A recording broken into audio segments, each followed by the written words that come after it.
창세기 25장은 아브라함의 종이 리브가를 데리고 온 이후의 일을 우리에게 알려줍니다.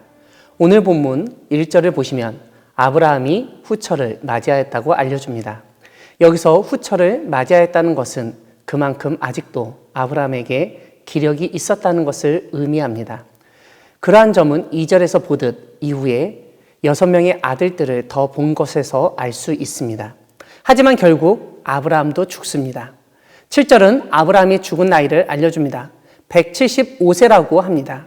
아브라함이 처음 믿음의 여행을 시작할 당시 나이가 75세였던 점을 생각하면 믿음의 생활을 100년 동안 했다는 사실을 강조한다고 볼 수 있습니다.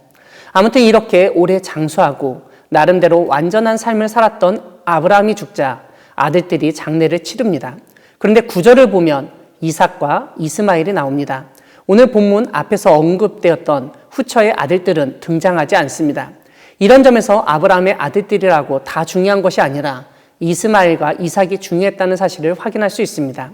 아브라함의 두 아들은 아버지 아브라함을 사라가 묻혀있는 곳 마므레의 앞 헷족속 소알의 아들 에브론의 밭에 있는 막벨라 굴에 장사 지냈습니다. 오늘 본문은 아브라함이 죽은 후에 하나님이 그의 아들 이삭에게 복을 주셨다고 알려줍니다. 사실 이 일은 처음부터 하나님이 계획하신 일입니다. 아브라함에게 믿음의 아들을 주시겠다고 약속하신 것 자체가 그 아들에게 복을 주시기 위함이었습니다. 그런데 오늘 본문 11절을 보면 이삭이 살던 곳이 브엘라헤로이라고 되어 있습니다. 우리가 살펴보았듯 이곳은 이삭이 아닌 하갈과 연관이 있던 곳입니다.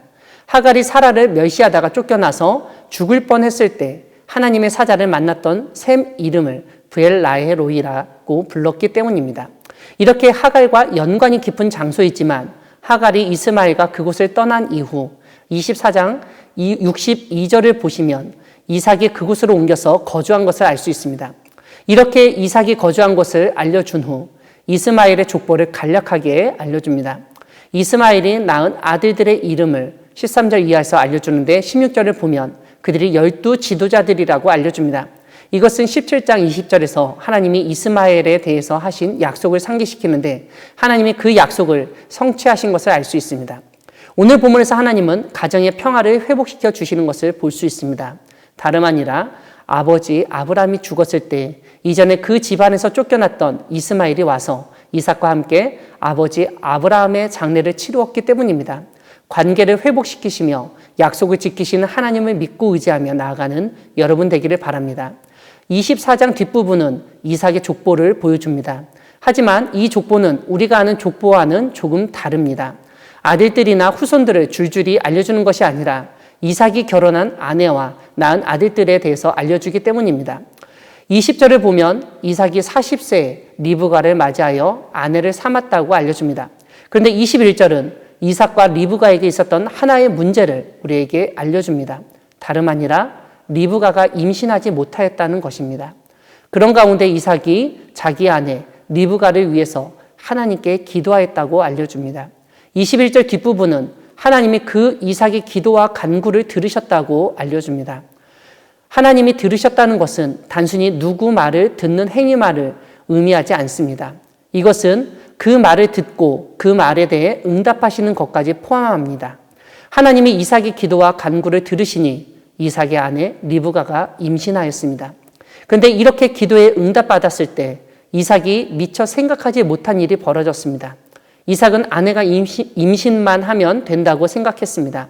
별 문제 없이 아이를 낳고 기르고 살 수 있을 것이라고 단순하게 생각했을 것입니다. 22절을 보면 아내 리브가의 뱃속에서 아이들이 싸우고 있었습니다. 아이 하나만 임신해도 힘든데 두 아이가 뱃속에서 싸우고 난리가 나니 리브가는 이렇게는 더 이상 살 수 없다고 여겨서 결국 해결 방안을 얻기 위해서 하나님께 물었습니다. 기도한 것입니다. 오늘 본문 23절을 보시면 이렇게 리브가가 하나님께 기도하니까 하나님이 또 금방 응답하십니다. 하나님은 왜 지금 그 둘이 뱃속에서 싸우고 있는지를 설명하셨습니다. 엄마 뱃속에서부터 나누어지는 두 아이는 각각 민족의 조상이 될 것이라는 점, 한 명이 다른 한 명보다 강하고 섬김을 받게 될 것임을 알려주셨습니다. 사랑하는 광야교회 성도 여러분, 우리 하나님은 우리의 기도를 들으시고 응답하시는 분이십니다. 그렇기 때문에 우리가 기도할 수 있는 것입니다. 아니, 그렇기 때문에 우리가 기도해야 하는 것입니다. 우리의 기도에 응답하시는 하나님을 믿으며 무슨 일이 있을 때마다 기도하며 나아가는 여러분 되기를 바랍니다. 기도할 때 우리가 주의해야 할 점이 있습니다. 때로는 하나님이 내 기도를 듣지 않으시는 것처럼 여겨지고 심지어 나에게만 응답하지 않으신다고 여겨질 수 있을 정도로 너무나 긴 시간을 기다려야 할 수도 있다는 점입니다. 그래도 중간에 기도를 중지하거나 포기하지 마시기 바랍니다.